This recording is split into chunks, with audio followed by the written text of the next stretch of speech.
Olá, turma, tudo bem? Hoje nós estamos aqui com o professor Luiz Gabriel, historiador, um amante da história regional e que realizou um trabalho super legal com relação à história regional. E nós vamos conhecer um pouco do professor Luiz Gabriel, da pessoa Luiz Gabriel, do pesquisador e desse resultado muito legal dessa pesquisa que ele fez, beleza?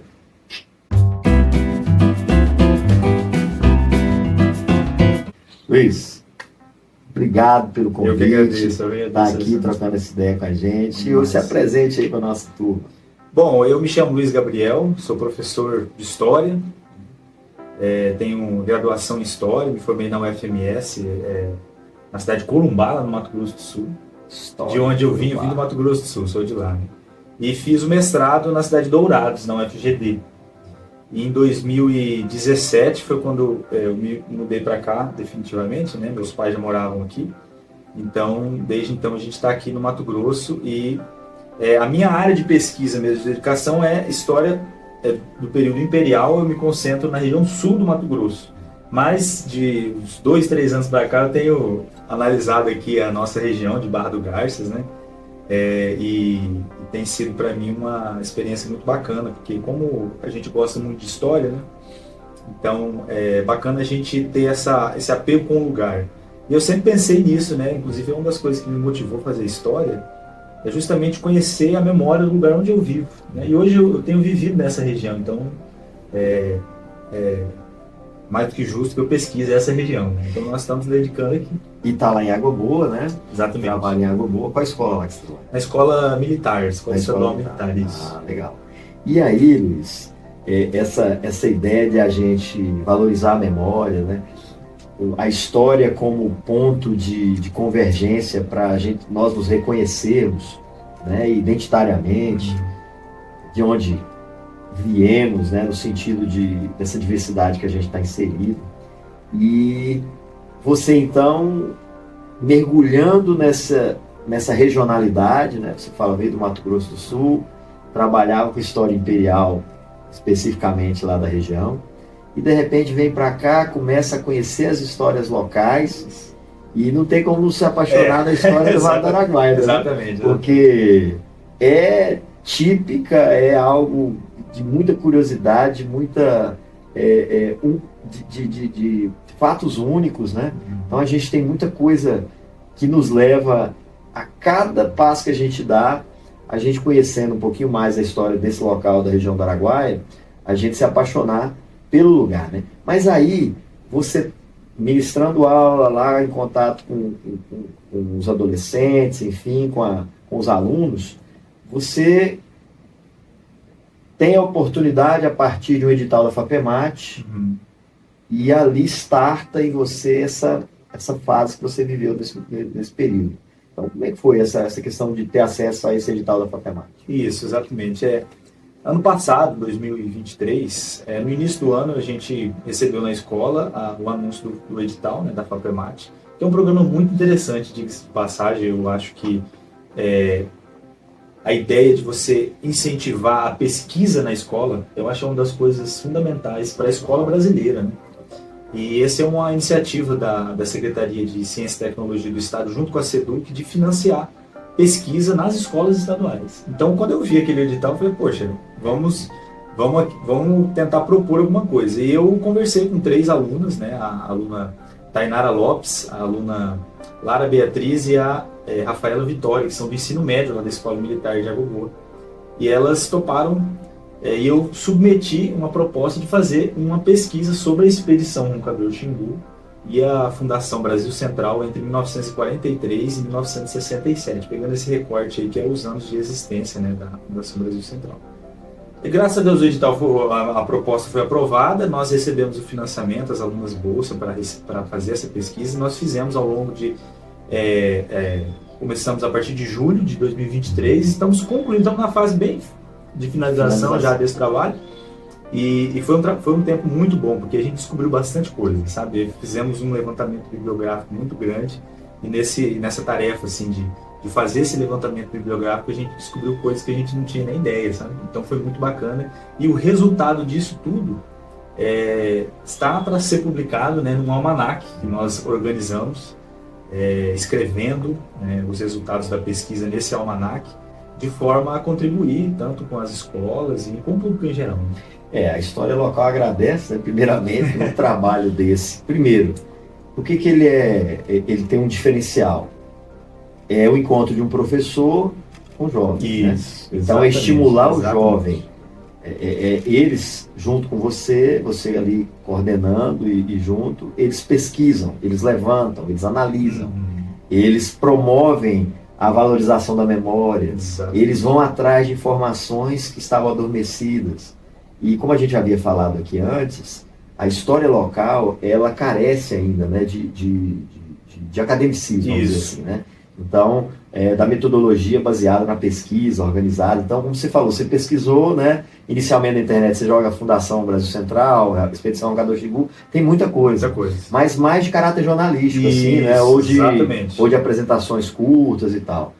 Trabalhos cientificamente estruturados, nós estamos vivendo nos últimos 10 anos a construção deles, mas ainda carece. Né? Então, quando a gente descobre um professor que é inspiração para os seus alunos, para a comunidade, e o fruto desse trabalho inspirador gera valorização da memória local, cara, isso é fantástico. Inclusive, a FAPEMAT está aberto novamente. Exatamente. Aqui nós temos o professor Márcio, da UFMT, que é um pesquisador nato, e o Márcio me mandou o edital, falou, Alex, a gente tem que achar professores aí, para estimular eles a buscarem. Tem a bolsa do professor, tem a bolsa dos alunos, e nós temos um papel de fazer uma divulgação pelas nossas redes também, né? E assim, Luiz, eu entendo que o fruto desse trabalho, ele deveria ser exemplo para que houvessem mais investimentos nesse sentido, né? Porque o adolescente pesquisando, você tem ali, aí sim o surgimento do indivíduo crítico, exatamente. Que ele observa os várias nuances da história, né, da geografia, enfim, da filosofia. E essa questão da pesquisa na escola, ela é fundamental. Esse edital, é bom até frisar, que ele não é especificamente para a história, nem para ciências humanas, ele é geral. Então tem vários professores na área de biologia, de física, né? Tem muitas pesquisas sendo feitas nas escolas do estado do Mato Grosso, isso é muito bom. A pesquisa na escola eu acho fundamental, né? O professor Pedro Demo, que é um dos teóricos que defendem muito essa tese de que a pesquisa é um instrumento de ensino, porque é na pesquisa que o aluno descobre coisas e ele passa a entender que a ciência é algo construído, ela não vem pronta. Porque os alunos muitas vezes eles têm a mania, né, de achar que o livro didático parece que ele caiu do céu. Ele é uma Bíblia. E ele, assim, ele caiu do céu, não entende o trabalho para se construir, né? Então, o que acaba acontecendo? O aluno precisa ver que a ciência, ela é fruto de muito esforço, pesquisa, teste, evidência, fato, né? Teoria. Então, essa experiência que eu tive com essas alunas foi muito bom mesmo. Assim, para mim, para elas também. E eu tenho certeza que isso, de alguma forma, vai aparecer nesse trabalho, né, no nosso almanaque. De alguma forma, essa interação professor-aluno. E como é que você construiu, então, a parte didática do almanaque? Né? Ele é em quantas partes? Quais são os contextos históricos, basilares, assim, que vão estar presentes lá para as pessoas que vão ter acesso a esse produto, a esse material? A gente pensou na ideia de um almanaque, né? Contando aqui o que me despertou a ideia de um almanaque, porque é um gênero, vamos confessar que não é muito comum hoje você falar, vou ler um almanaque. O almanaque, na verdade, é um gênero muito antigo, que já foi muito utilizado no Brasil e no mundo, né?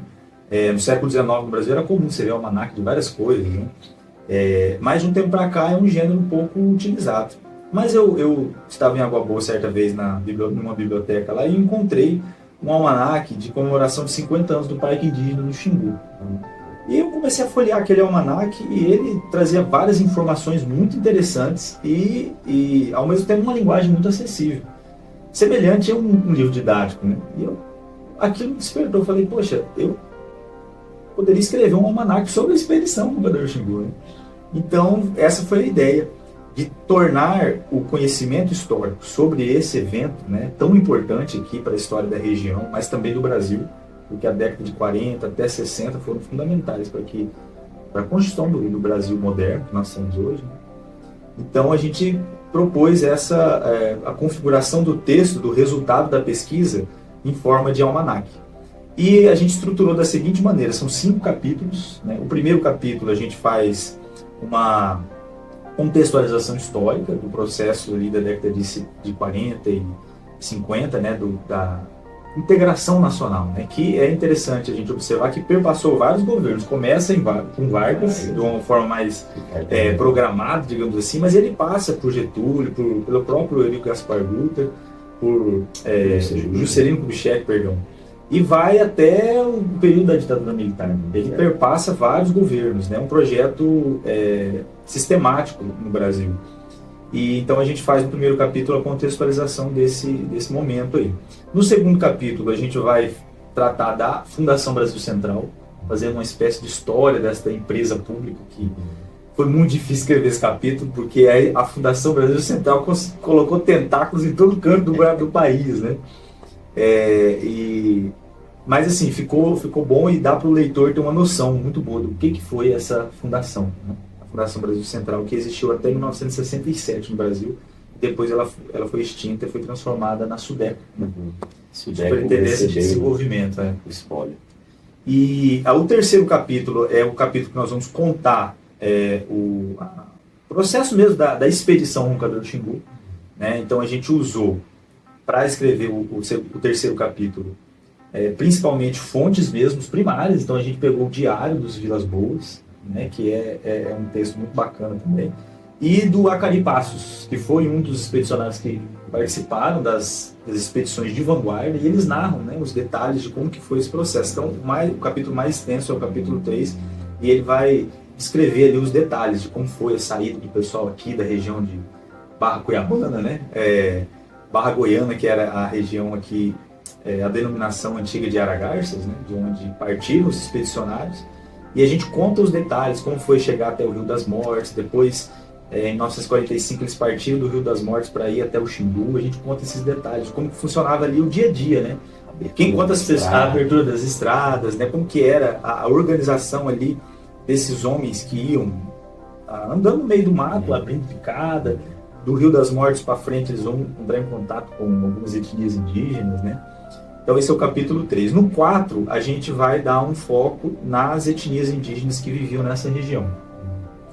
Então, o capítulo 4 ele é bacana porque vai tratar desse processo anterior, né? Então é importante a gente fazer isso, porque a história do Vale do Araguaia, vamos dizer assim, não começa em 1943, ela é muito anterior a isso, né? Muita gente já vivia por aqui. Então no capítulo 4 a gente dá essa ênfase, fazendo uma divisão que eu acho até bacana falar aqui, que é até para o pessoal entender melhor, né? Porque as etnias indígenas que viviam aqui, a gente pode dividir para ficar de forma mais didática, né, entre aquelas que vivem nessa região da bacia do Araguaia, Tocantins, nós estamos falando aqui dos Bororo, dos Chavantes, dos Carajá, e as etnias que viviam ali na região do Xingu, né, do Puluene, 7 de setembro, que são os formadores do Xingu, do Alto Xingu, que ali eram dezenas de etnias indígenas, né? Inclusive quando os expedicionários chegaram lá até se espantaram, né? Vazio, né? Não tá tão vazio assim, né? Então, esse é o capítulo 4, a gente faz essa abordagem da história indígena em si. E no capítulo 5, que é o último capítulo desse almanac, a gente vai tratar especificamente do patrimônio, ou seja, das marcas físicas que foram deixadas por essa expedição aqui na nossa região. Então a gente fez uma visita a Chavantina, aqui Barra do Garça e Aragarças, né? Fotografando, inclusive Vale do Sonho e Pindaíba também. Então a gente fotografou alguns monumentos históricos que a gente tem aqui. E a gente colocou nesse material para que o leitor tenha acesso, né? Cara, que fantástico. A gente já está agora curioso, né? Poder acessar e... O objetivo é esse, deixar instigar. Isso, e a gente poder acessar e adquirir essas informações acerca da nossa história, né? Porque o que a gente tem de maior riqueza, e eu costumo dizer isso com ênfase, sabe, Luiz? A maior riqueza que nós temos, nós aqui nessa região, é o povo. Porque o povo é fruto exatamente dessa diversidade, desse movimento que iniciou-se aí há 100 e tantos anos atrás e teve suas fases, e cada fase era uma mistura, era gente chegando, era a cultura sendo transformada, e nós chegamos nesse momento hoje com essa cultura diversa, única no país, o jeito de falar, a entonação da voz, culinária, musicalidade, e todas as as características, né, do ser cultural, nós temos nesse encontro de etnias, de culturas e tal, algo muito nosso, muito próprio dessa região. Então nós já estamos curiosos, né, para ler o almanac. Nós vamos lançar, viu? Já fica aqui o convite. Você vai vir em Barra fazer o lançamento. Bom demais. Né? Quando estiver pronto, a gente entra em contato com os nossos amigos aí das faculdades, da Secretaria de Cultura Municipal, para a gente realizar vamos dizer, essa festa da história, né? No tocante a essa etapa nossa.